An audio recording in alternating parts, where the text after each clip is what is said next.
Now, the presidential candidate of the Labour Party, Peter Obi, has condemned last Saturday's attack by suspected hoodlums on his supporters at a campaign rally in Lagos.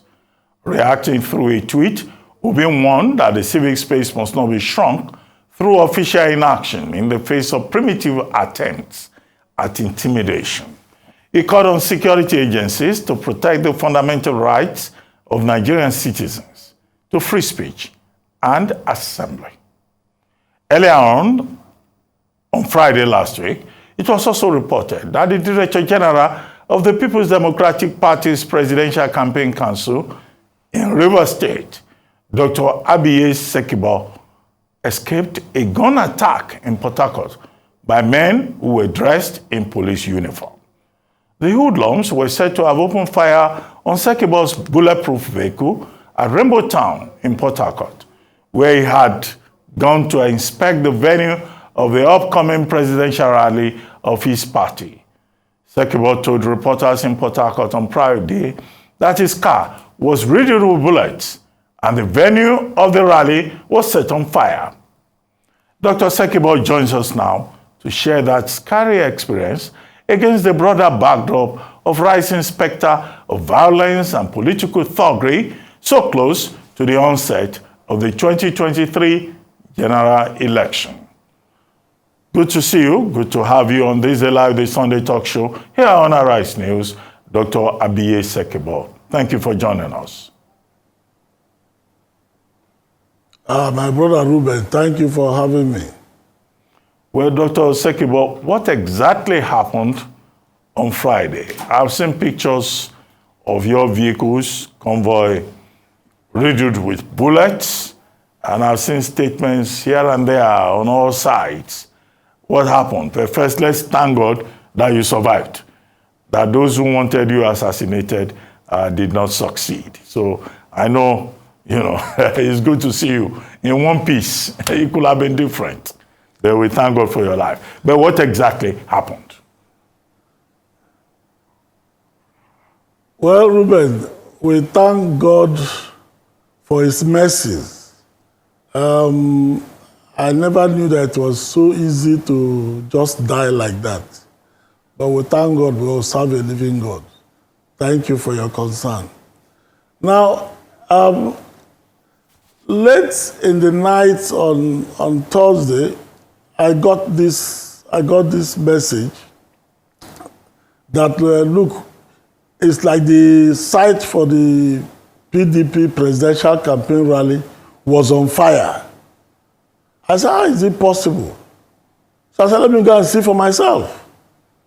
So I decided to go there, and when I got there, I hadn't stopped, but from a distance, I could see Hilux vehicles parked on the right side of the road, and fire coming out of the venue, proposed venue. And I drove past, sort of trying to survey what was going on. And as I drove past, I told the driver, turn around, let's see. By which time, the persons in those Hilux vehicles had come out, people in police uniform. But I identified the vehicles as Hilux police vehicles attached to the governor of Rivers State. But don't forget, for the past 7 years, we've been going around with the governor of Rivers State. So we identified most of the vehicles that used to escort us around. So I saw some of those vehicles there. So as we were coming back, the next thing I saw was a rain of bullets on my car. I couldn't believe what I was seeing. And I told the driver not to stop, to just keep going. And we just kept driving. Luckily for us, we got to a line of vehicles that are waiting for fuel, for the filling station to open, waiting for fuel. And there was a space. So I told the driver, look, put yourself in this space we are seeing here. Just sit there, because one of the tires was beginning to wobble and giving us problem moving. So we parked in that space, switched off our lights, and sat in the car. Not quite 5 minutes, by which I was calling for help for me to be evacuated from there. Not quite 5 minutes, those Hilux vehicles started speeding past us, one after the other. They sped past us. Luckily, I called some of my colleagues who came and took us out of the place, and we succeeded in moving the car to my premises. So that exactly is what happened. But talking about electoral violence doesn't just occur.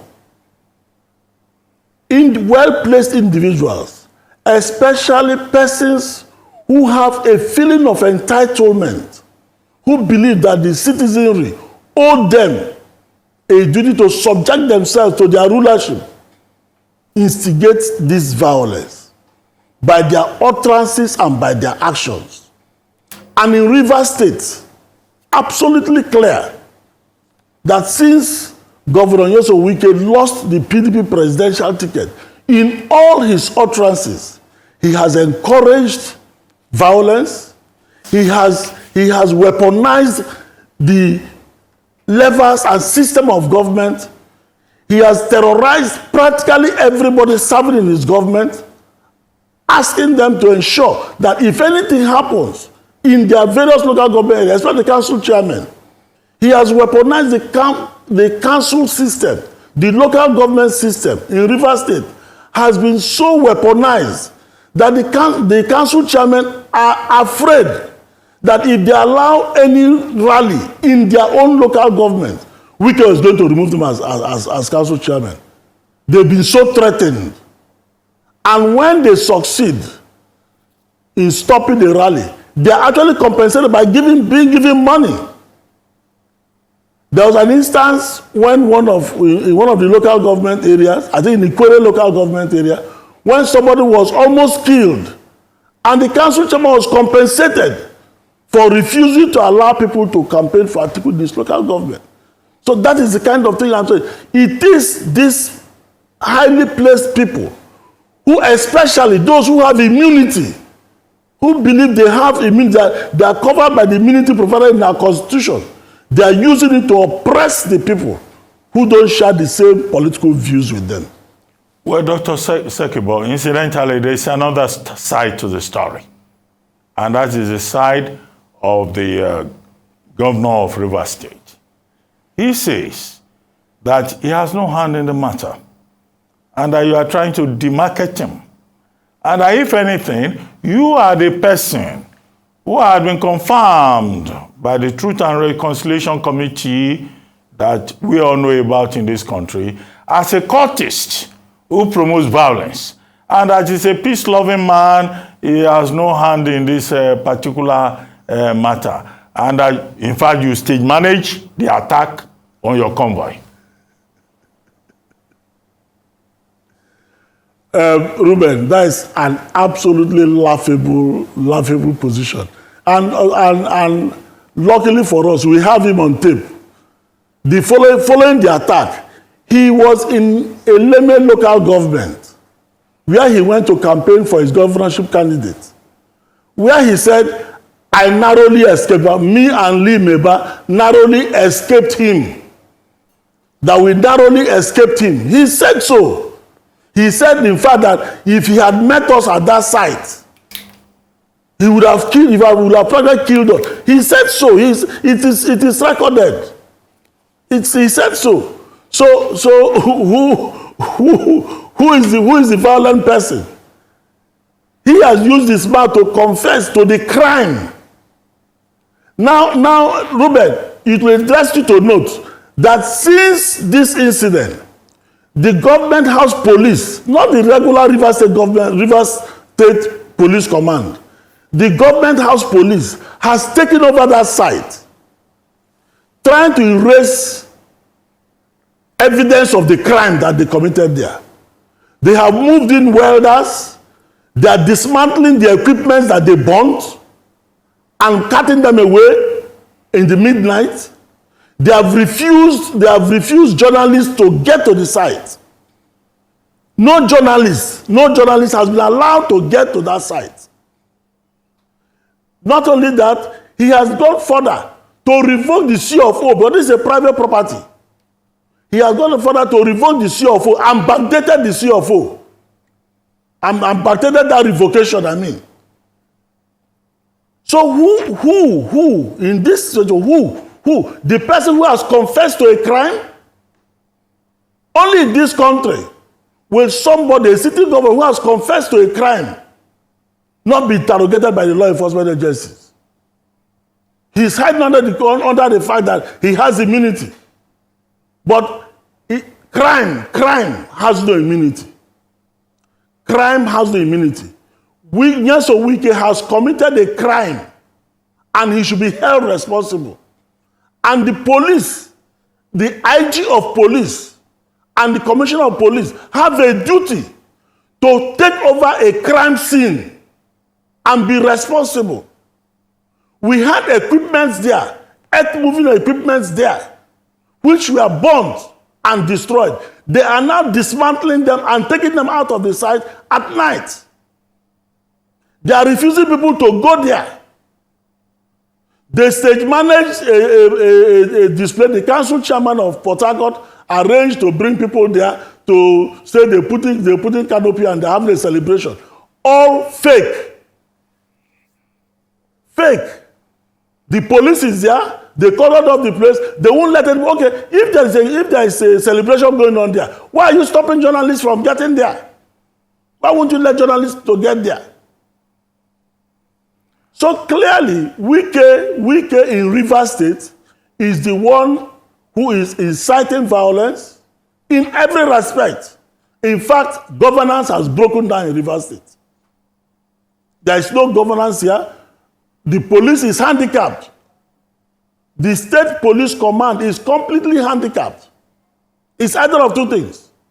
It's either that the commissioner of police doesn't have the guts to stand up to the governor to tell him that what he's doing is wrong, or that they are compromised. We have reported over and over. This didn't start today. It started with the attack on Senator Lee Meba, the chairman of the Presidential Council. That's when this started. After the attack on him, we made a statement, we reported to the police. The police said that Lee Meba stage managed the attack on himself, which was a fat lie.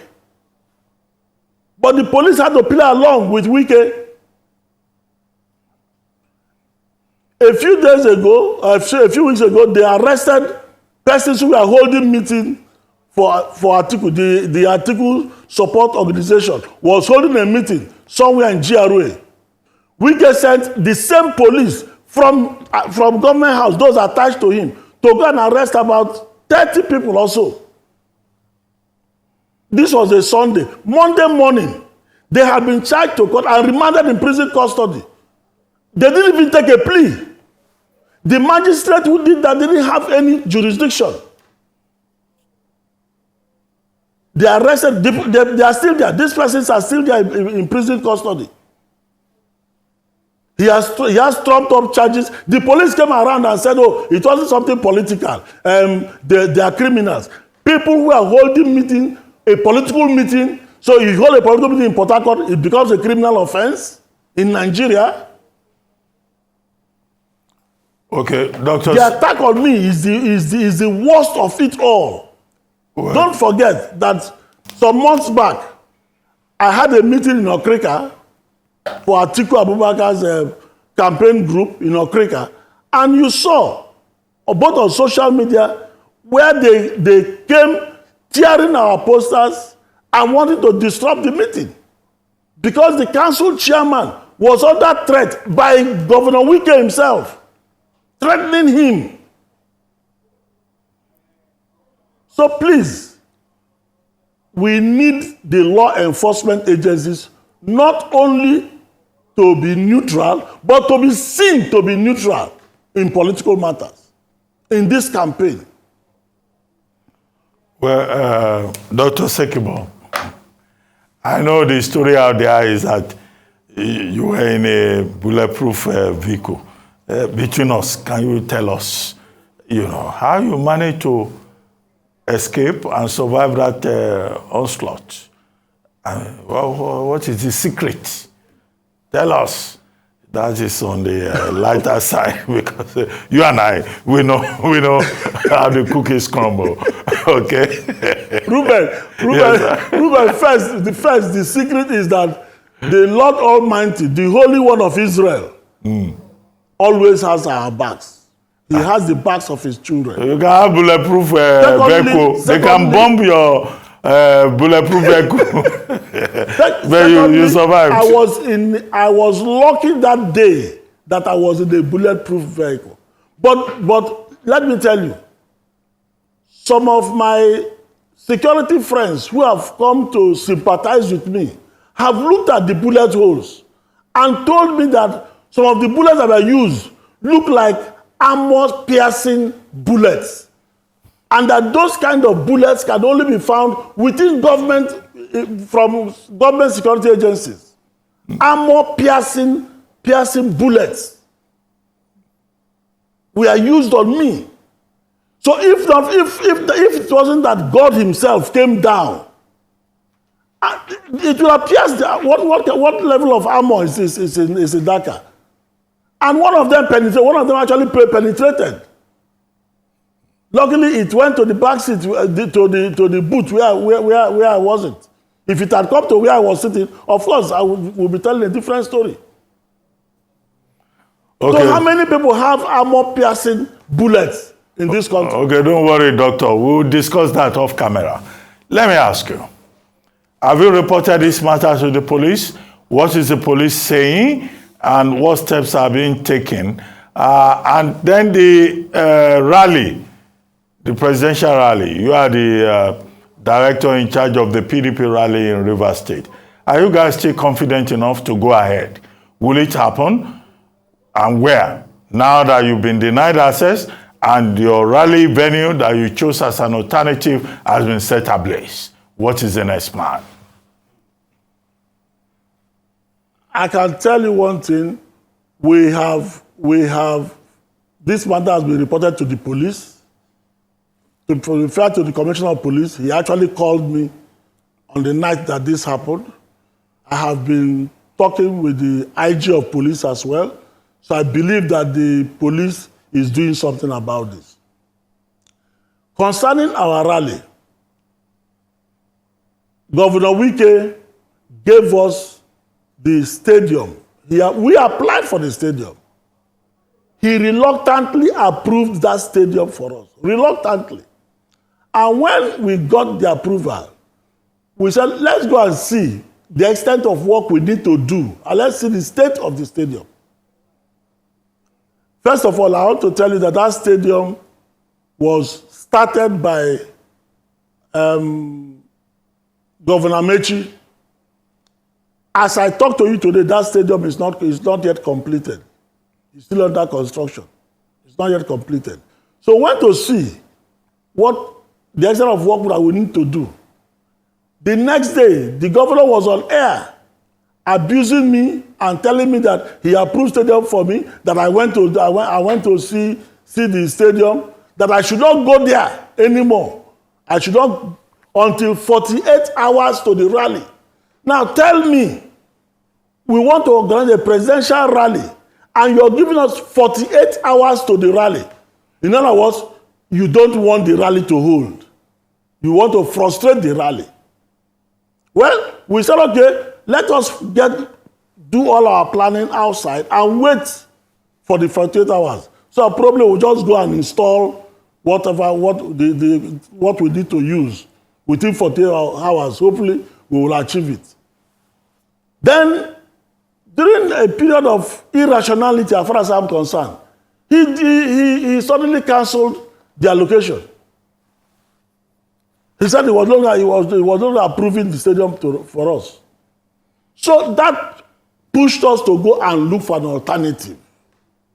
And luckily, we found a piece of land, beautiful location, 8 football fields in Rainbow Town at Amadiama, around the Trans-Amadi axis of Port Harcourt. We confirmed that this was a land that has government C of O, a certificate of occupancy. So we approached the owners and they agreed to give it to us. And we set about getting the place ready. When he found out, he hurriedly said he had given us back. He had given us back the stadium. And we said, no, we're not going. We are not going to the stadium. But we don't trust this governor. We don't know what he has planted there. So we prefer to use the place, the private property that we have found, which was bigger than the stadium itself. So we said we'll use there. When he realized that, he now orchestrated this plan of not only destroying the equipment we brought to get the place ready for the rally, but taking over the place till this moment I speak to you. As I speak to you now, the government house police are still there. They've taken over the place. No pressman. I challenge your Arise TV. Go to that side where they will allow you enter there. Whether the police will allow you. If they are normal police, a crime scene, the police have sealed it off and they are allowing people, thugs, to go and dance there. To go and dance there. Meanwhile, they won't allow journalists. Okay, Dr. Sekibo. So with this event, we just felt that, look, he didn't want us to hold this rally. Well, Dr. Sekibo, he didn't want us to hold this rally. Dr. Sekibo, he had threatened that Iyochayu will not come to Rivers State. So he was going to be shamed that Iyochayu will come to Rivers State. And so he wanted to frustrate this. And he planned all this around Dr. Sekibo, Arise News is not part of your fight. You know, any challenge you throw to us, it doesn't apply. We just report the news. Now, I'm asking you to visit the crime scene. As a journalist, you should visit with your crew. Go and visit the place. We are not part of your war. And find whether we are lying or not. No, we are not part of your war. Our job is to just report the news. However, I would like to ask you. You shouldn't be part. I just want to ask you, with all of this happening, what has been the response? Because the police has a hierarchy. There is an Inspector General of Police.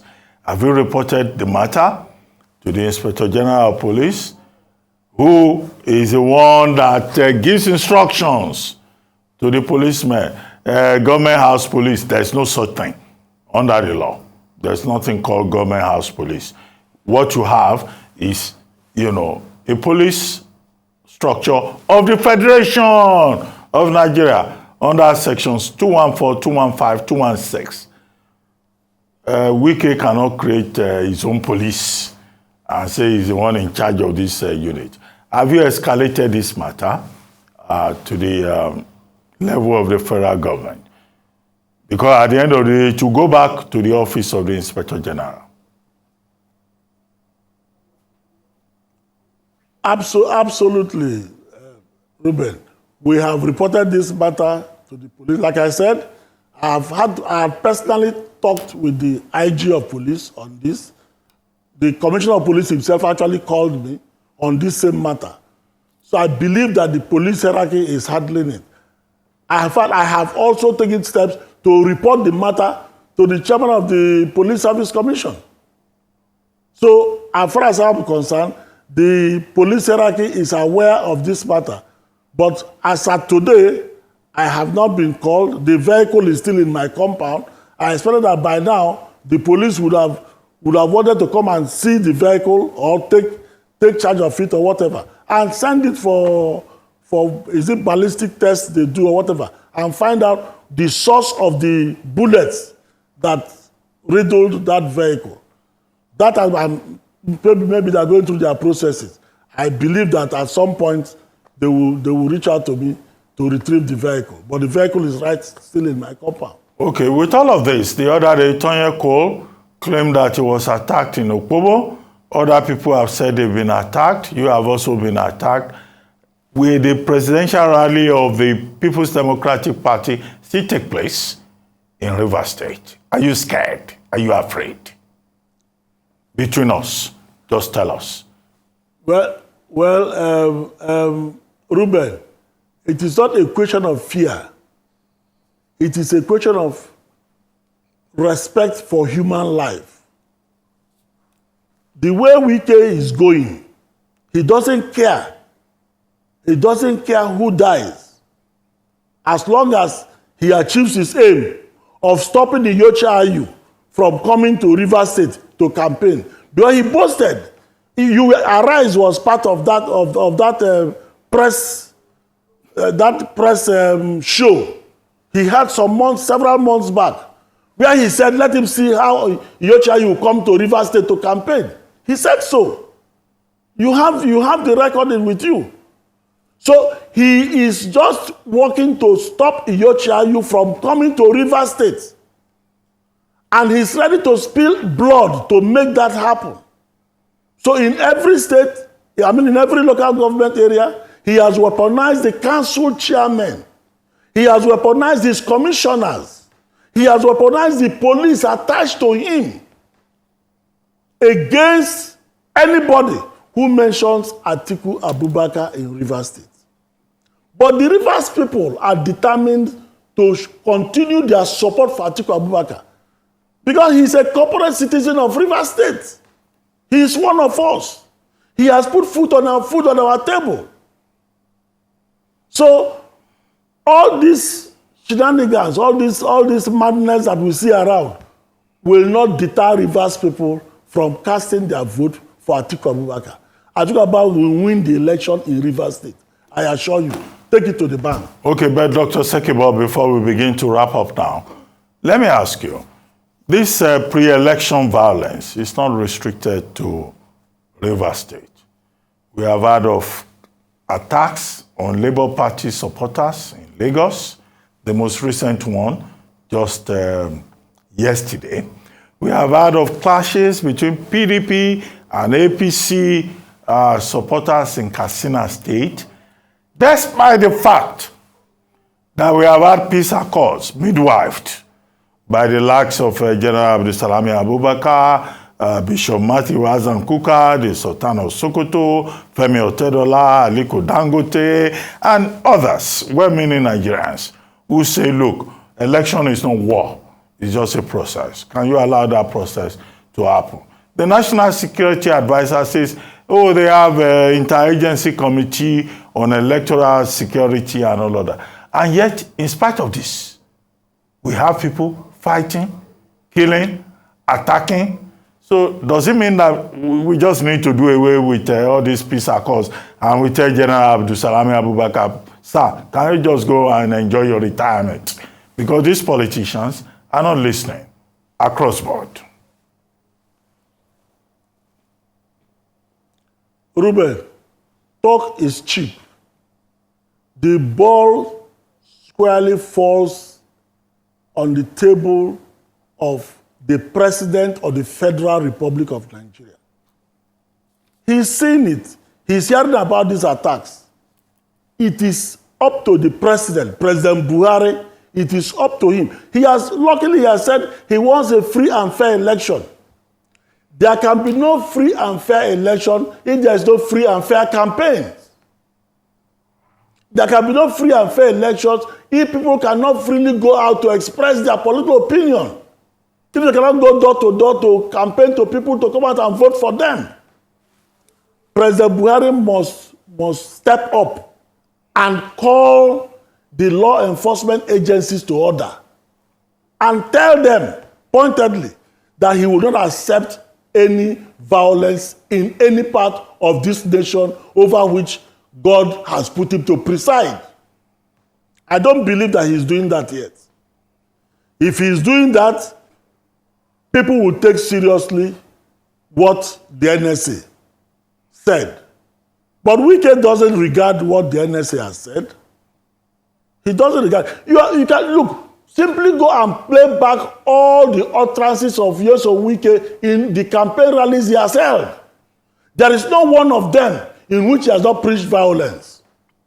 Not one of them in which he has not preached violence. So if a president is watching one of the governors of a component part of this nation fanning the embers of violence on a daily basis, and is keeping quiet about it, he's not being called to order. The IG of police is not calling him. DGSS is not calling him. Chief of Army Staff is not calling him. You begin to wonder what is going on. Is it because Wike is supporting the APC presidential candidate, who is the president's candidate of the president's party?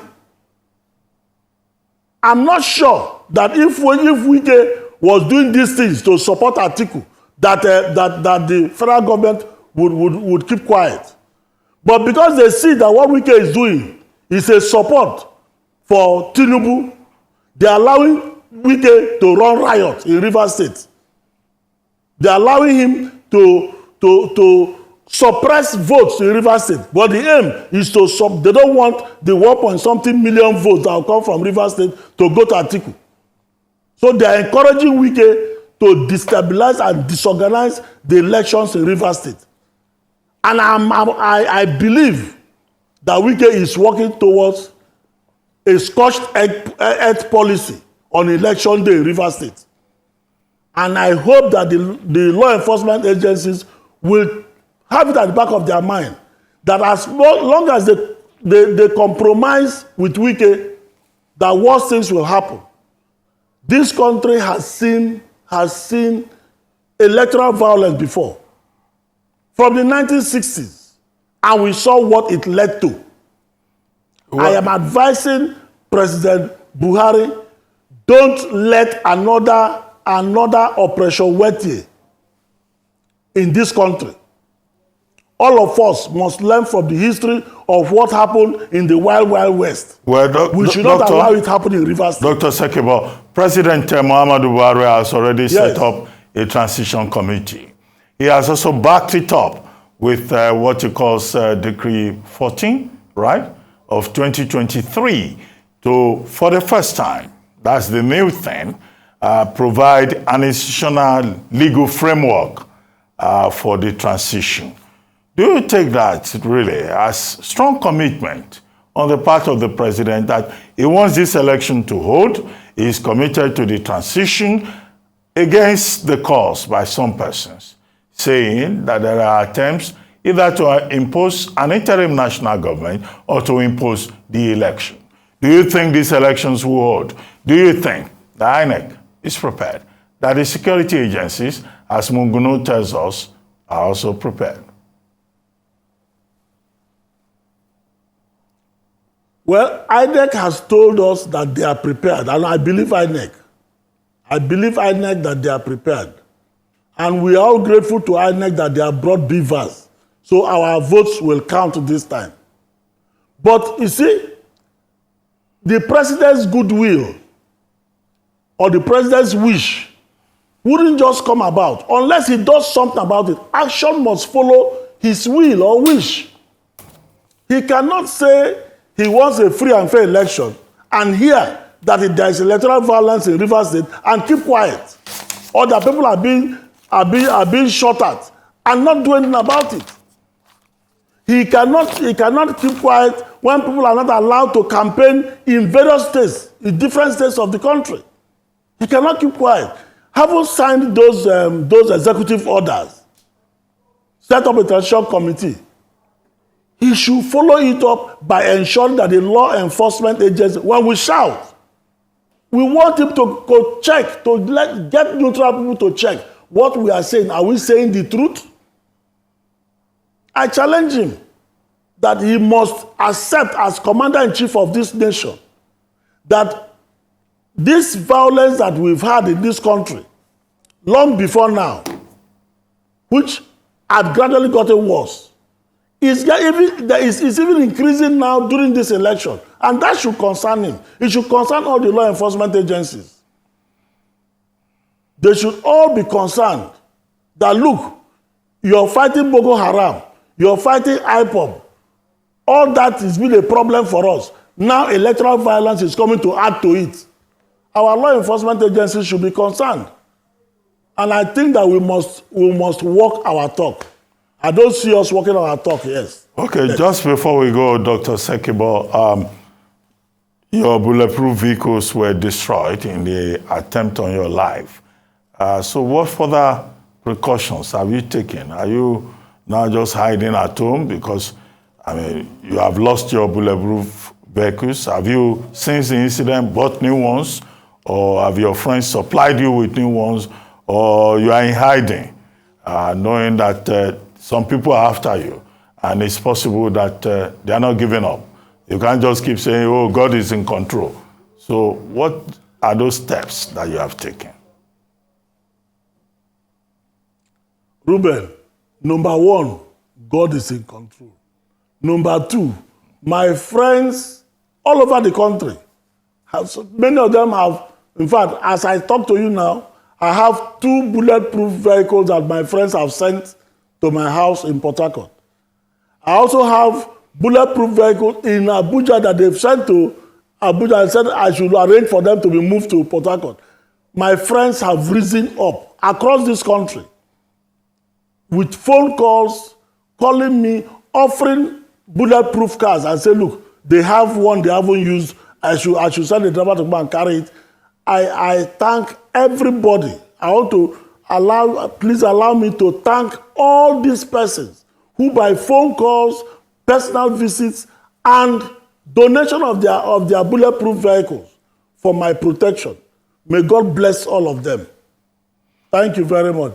Yeah, very good. Nice to hear that. But maybe you should also approach the Nigerian police, the Inspector General of Police, to offer you bulletproof vests, helmets, if possible, the way this election is going. Okay? Are you going to do that? I'll take your advice. Just my 2 bits. Well, thank you very much, Senator Dr. Abiye Sekibo, for joining us on this program this afternoon. Thank you very much indeed.